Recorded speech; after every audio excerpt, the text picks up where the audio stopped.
Tignan niyong mabuti. Pansin nyo guys, ang bilis nung seconds niya. Nung countdown niya guys, no?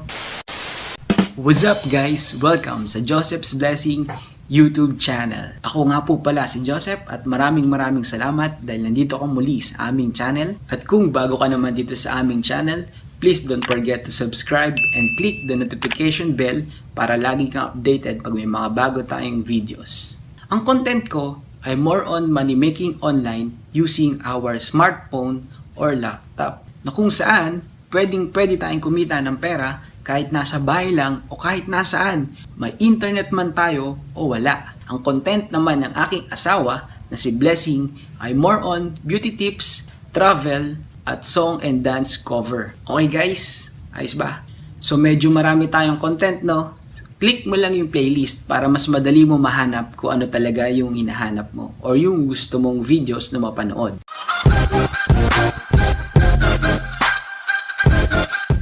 What's up guys? So for today's video ay part 2 nga po pala ito ng series natin about clip claps.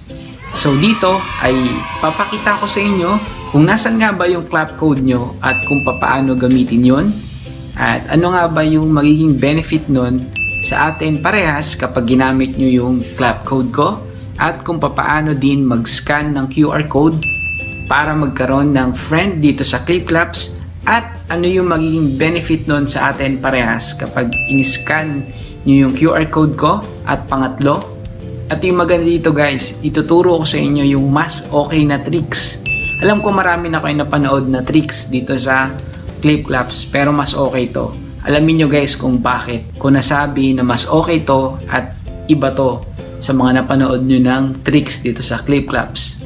So huwag na natin patagalin guys, punta na tayo sa aking cellphone. So yun guys, andito na tayo kay clip claps sa aking cellphone. So una sa lahat, ipapakita ko sa inyo kung nasa yung clap code nyo at kung paano yun gamitin. So punta ka lang dito sa Me, sa lower right part ng cellphone mo, makikita mo yung Me, which is yung profile.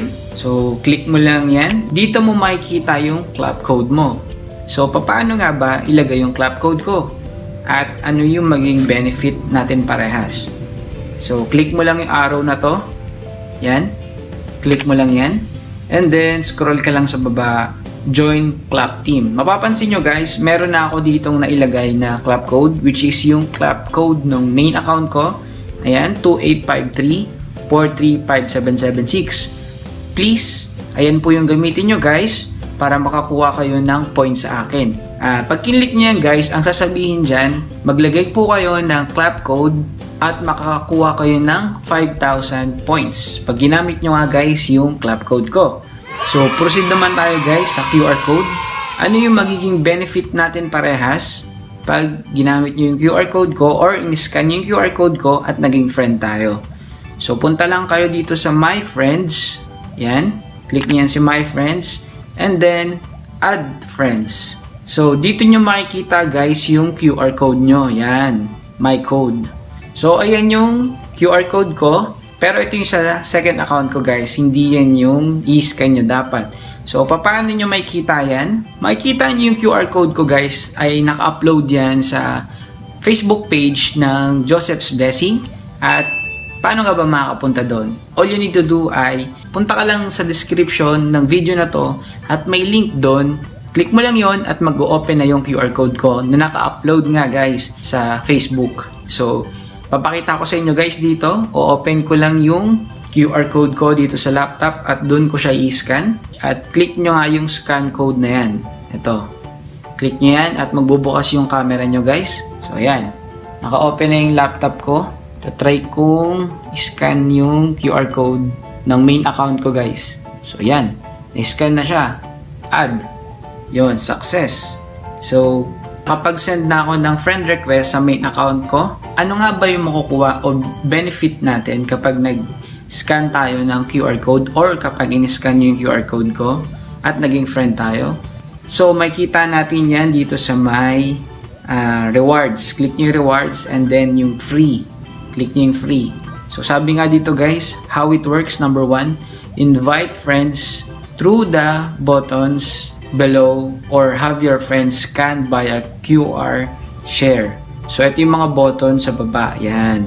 Pag nakapag-invite daw kayo at naging friend kayo guys dito sa Clipclaps, ay makakakuha kayo ng diamond chest. Sabi dito, invite friends to get diamond chests. So, sa number 2, for each friend that sign up, receive a diamond chest, your friends get one too. So, parehas tayo guys na makakakuha ng diamond chest. Sa number 3, if a friend logs in 24 hours after registration, receive an extra chest. Number 4, friends that log in on another second week, another chest. So, basically, dapat araw-araw tayo mag-log in dito para makakuha tayo ng diamond chests, which is naglalaman ng cash. So, tapos na tayo guys dun sa paglalagay ng clap code at yung pag-scan ng QR code.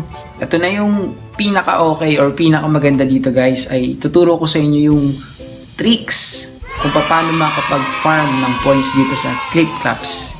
So, punta tayo ng videos. For sure, nakanood na kayo ng mga tricks dito sa Clipclaps gamit yung auto sweeper ba yun or auto scroller. Kasi basically, para makakuha tayo ng chest or rewards dito sa Clipclaps ay dapat continuous lang tayo sa pag-scroll or active tayo sa paggamit ng Clipclaps. So okay din naman yung mga napanood na natin siguro na ganun, pero sabi ko nga sa inyo guys ay mas okay to guys. So ang tanong, bakit? Papakita ko na sa inyo guys. So gagamitan natin siya ng auto clicker. Auto clicker?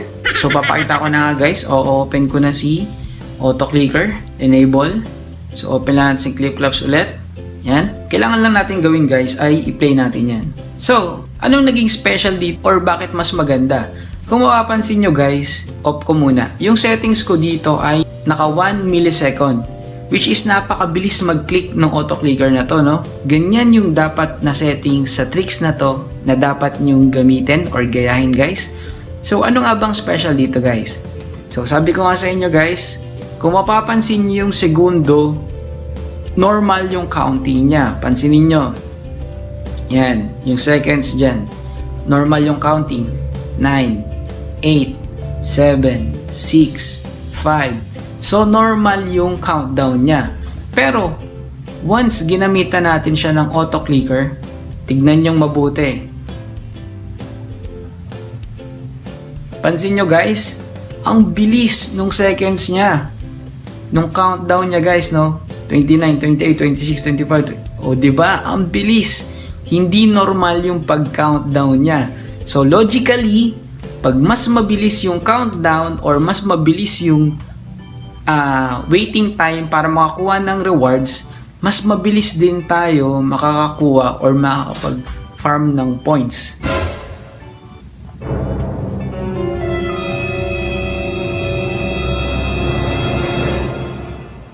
So yan nga guys, no? Ang bilis guys. Ang bilis ko makakuha ng rewards. So guys, ito yung pinaka-okay na tricks guys dito sa Clipclaps compared sa iba. So logically, sabi ko nga kanina, mas mabilis yung time ng countdown niya, mas mabilis kayo makakuha ng rewards, at mas mabilis kayo makapag-farm ng points. Kasi sa umpisa, seconds lang yan, then 2 minutes, then naging 3 minutes, then 5 minutes, then pagtagal niyan magiging 10 and 18 minutes yan guys. So ang tagal nun kapag hindi ito yung tricks na ginamit nyo. So, I highly suggest ganitong tricks yung gamitin nyo kaysa yung mga scroll. Okay din naman yun, gagana din naman yung tricks na yun, pero ang bagal kasi ng seconds doon. So normal yung time or yung countdown doon ng pag-farm ng points. Compare dito guys, tignan nyo, mas mabilis yung countdown ng segundo. So ang kailangan nyo lang gawin dito guys, dapat naka-target or nakatama yung sa pause and play button at sa replay para once na natapos yung video ay magre-replay siya. So ang bilis ng oras talaga, no? Ang galing. So katulad nyan guys, hindi nakatama yung target doon sa replay, kaya hindi siya nag-play agad. So mapapansin nyo guys, yung segundo natin, yung time natin sa baba, unti-unti nagpi-freeze at ang bagal nung seconds. Ayan, tumigil na siya. So kailangan mo lang gawin ay i-pause mo yan and then click, itapat mo yon and then play. Okay, close ko na to. So yun lamang guys. Kung nagustuhan nyo tong video na to, please don't forget to like, share, and subscribe and click the notification bell para lagi kang updated sa aming mga videos. So yun lamang, maraming salamat at God bless. Apir!